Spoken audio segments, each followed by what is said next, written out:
Hello and welcome back to the TCM YouTube channel where we are starting our season previews for the 8 women's regional sides. First up is the South East Stars and joining us is Thomas Laver. Thomas, how are you?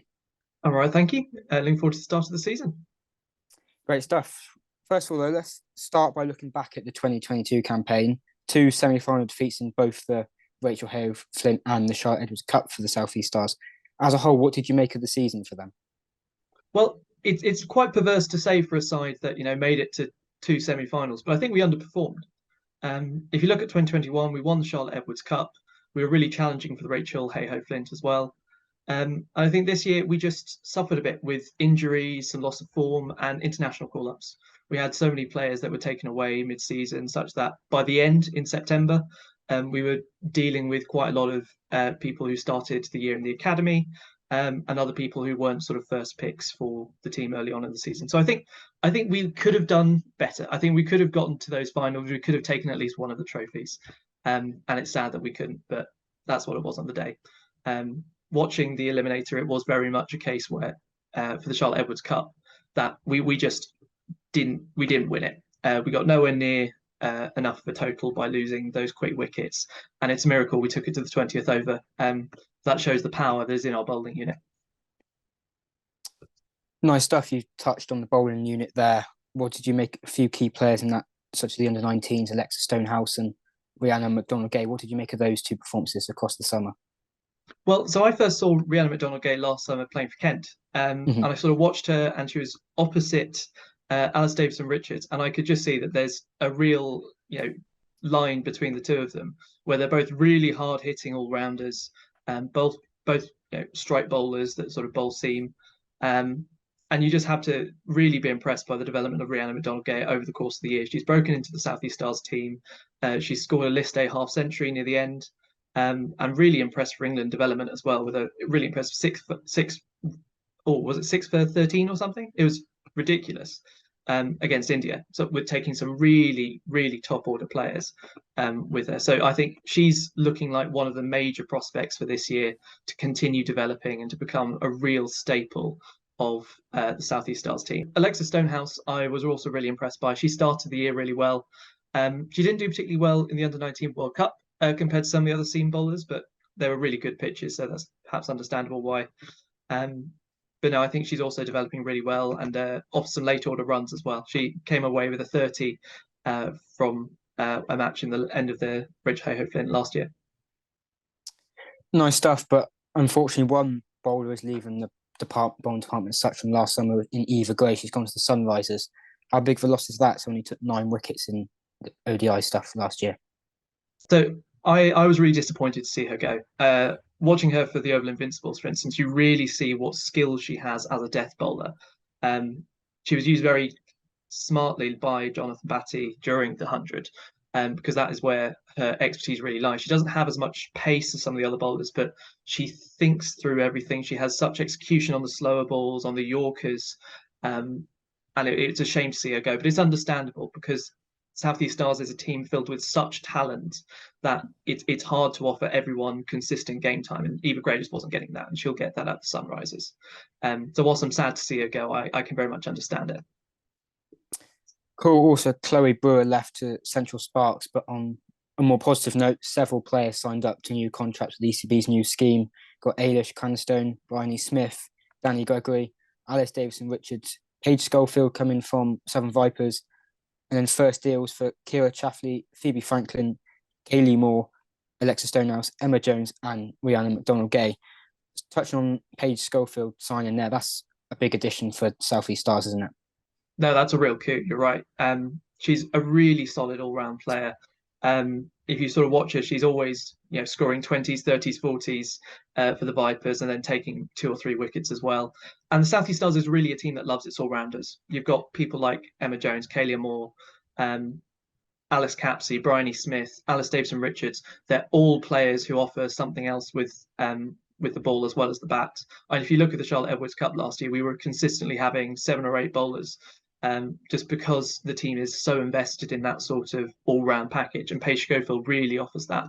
She's going to be a reliable performer with a bat in the middle order, and hopefully quite reliable with the ball as well.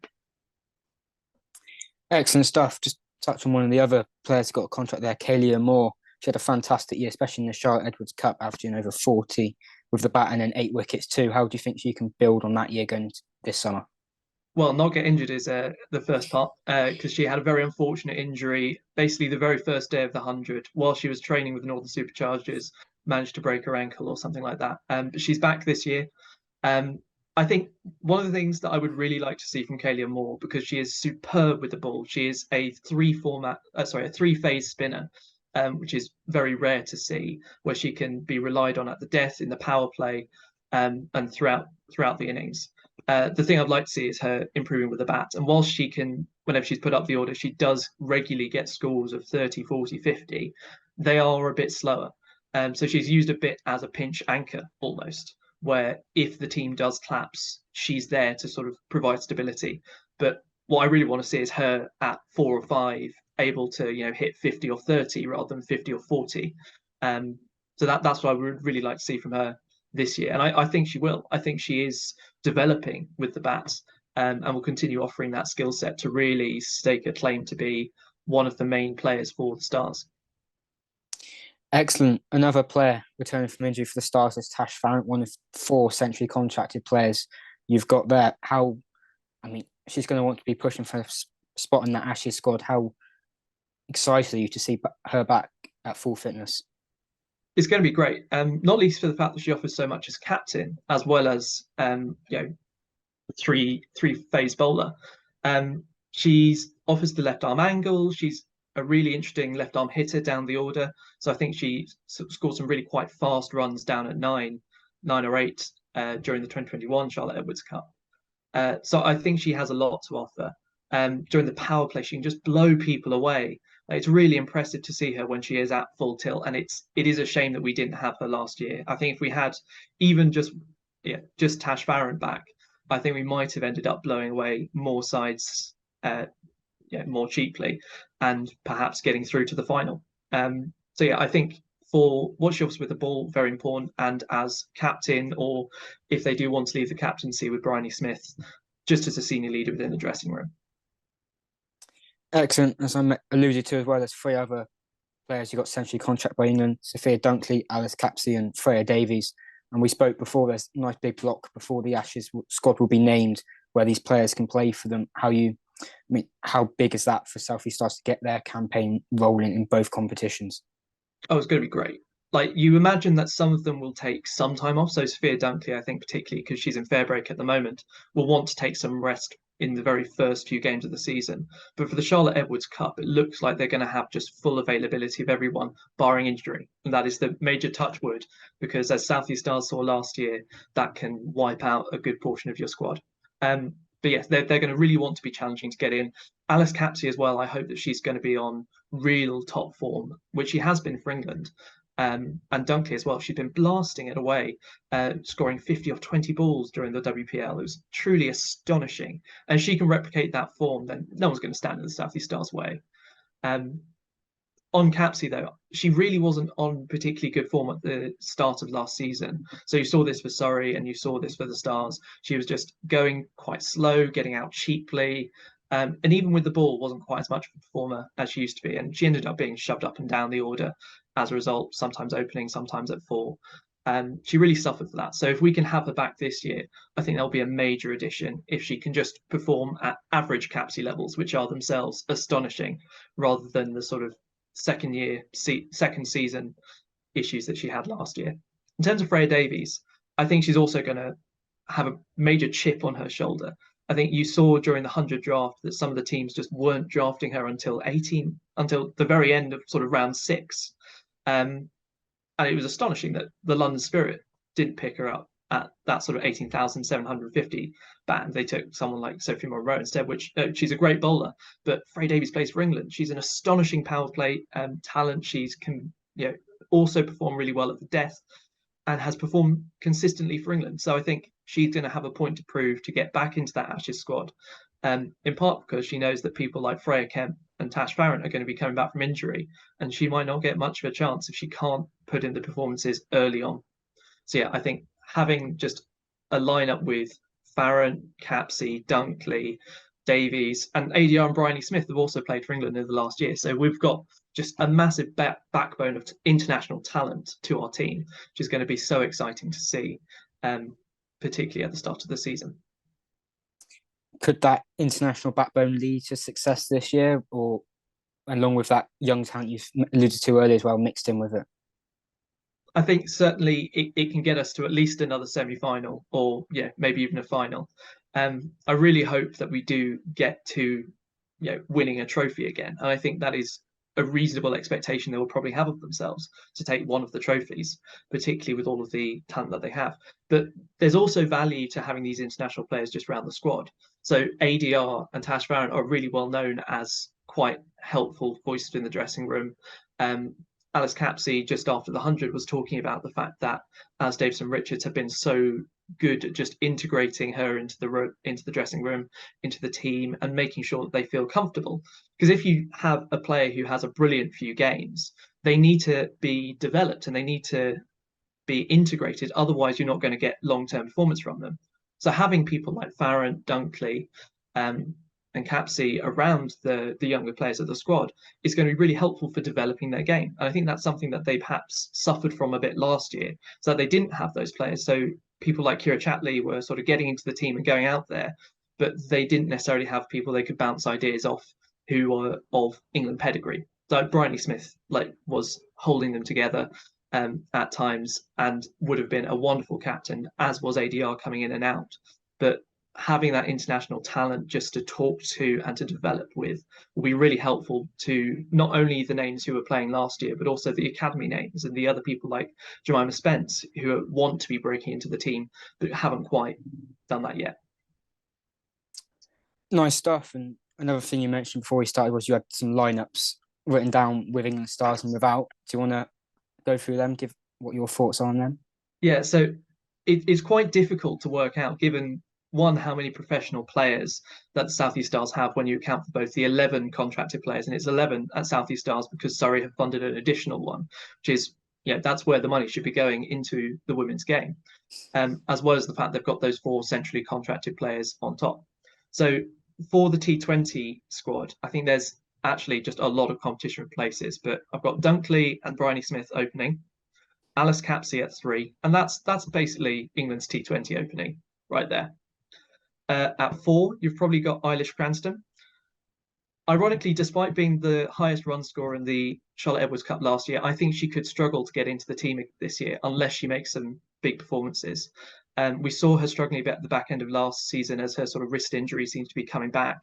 And I imagine she spent the winter recovering and preparing. But you've got people like Kira Chatley who are really coming for that sort of place. I think Kira Chatley probably fits in at 5, as Davison-Richards at 6, Kaylee Moore at 7. But as I mentioned earlier, I think she could probably come up the order as sort of a pinch anchor or to help arrest a fall of wickets in the power play. Rhiannon McDonald-Gay, Tash Farron, Freya Davies, and Danny Gregory. And that has you leaving out people like Alexa Stonehouse. It has you leaving out Paige Schofield. Has you leaving out Phoebe Franklin, who are all really major performers, and Emma Jones as well, who's another contracted professional, which just shows the strength that the side do possess. And I think that's amazing. I think otherwise, in sort of the Rachel Hare Flint Trophy, assume Ashes take a load of those away. You've probably got Bryony Smith still sticking around, Eilish Cranston, Kira Chatley, Paige Schofield. I think she gets into the team at 4 in the 50 over game. I think Phoebe Franklin then comes in. She was really important last year. She was sort of an anchor in the middle of the batting lineup and also helping to open the bowling as well, because they have such a talented group of all-rounders, as I mentioned earlier. Then you've probably got Alice Davison-Richards, Emma Jones, Rhiannon McDonald-Gay, Alexa Stonehouse. And my bet is that Sydney Goran will make the step up from academy to first 11 cricket this year. I saw her for, I think it's Kent. It might have been Surrey. During the county stuff last year, and she's a really impressive Kate Cross style bowler. It's all about accuracy, just banging it away on a length, and she just comes away with an astonishing economy from it. I think that's going to be really helpful when we are denuded of all of our international seam bowlers. And then again, Danny Gregory coming in at 11. So I think it's a really impressive looking side. So I think, you've got, as you say, the international backbone, the professionals there who've been given time to develop, as well as that younger talent that's coming through and that we're looking to develop from the future, for the future. Excellent. Certainly a lot of depth there, which I think is going to only play in the Stars' favour once the Ashes begins.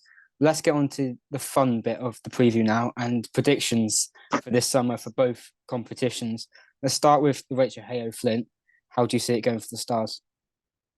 I think it can go pretty well. I think we saw it last year that they've got a really strong squad depth, and I think that's going to be even more important this year than last year because you have so many games. You're playing April through to September. You're playing all the other sides. I think it's twice, and that's just going to be a massive season. And you've got to have depth to deal with that because you're going to have at least a few injuries. You're going to have some form dropping. You're going to have international call-ups, and as we've discussed, they just have the squad depth to push forwards. So I think they could probably do pretty well. I'm not going to make any exact predictions, but I think they can be in the top half of the table, definitely. Great stuff. And then to the Charlotte Edwards Cup, something similar? Oh, I think Charlotte Edwards Cup, we can go further. I'm willing to bet at least into the eliminators, third, second, first place, who knows? Because they have so much of that talent and it's all going to be available. I think they can just be absolutely brutal with any drop of form. You can just throw in a new player. I'm not sure that that's what they will do, but I think that's what they might do. Just because you have so much talent there that can just burst forward and wipe out any other team. Whether it's a spinning pitch, you've got people like Smith, Capsey, Dunkley, Gregory, who can all give you off spin, leg spin, all of that. Or if it's a seaming one, you've got RMG, you've got Alexa Stonehouse, you've got ADR, you've got Tash Farron, you've got Freya Davies. It's just amazing the bowling options that they do have, which can tie any team up in knots. And you've got, as I've said, so much competition for those middle order places that people are going to have to, really impress. They're going to have to make sure that they are playing in the Southeast Stars quite explosive way, or risk perhaps being dropped. Great stuff. I think one thing is for sure, it's a bright 2023 ahead for Southeast Stars, and maybe they're tasting silver for the first time since they won the Charlotte Edwards Cup in 2021, but time will tell. Anyways, thank you, Thomas, for joining us for this Southeast Stars preview, and thank you, everyone, for watching along. Join us for the other 7 teams previews that will be on their way in the coming days. Thank you.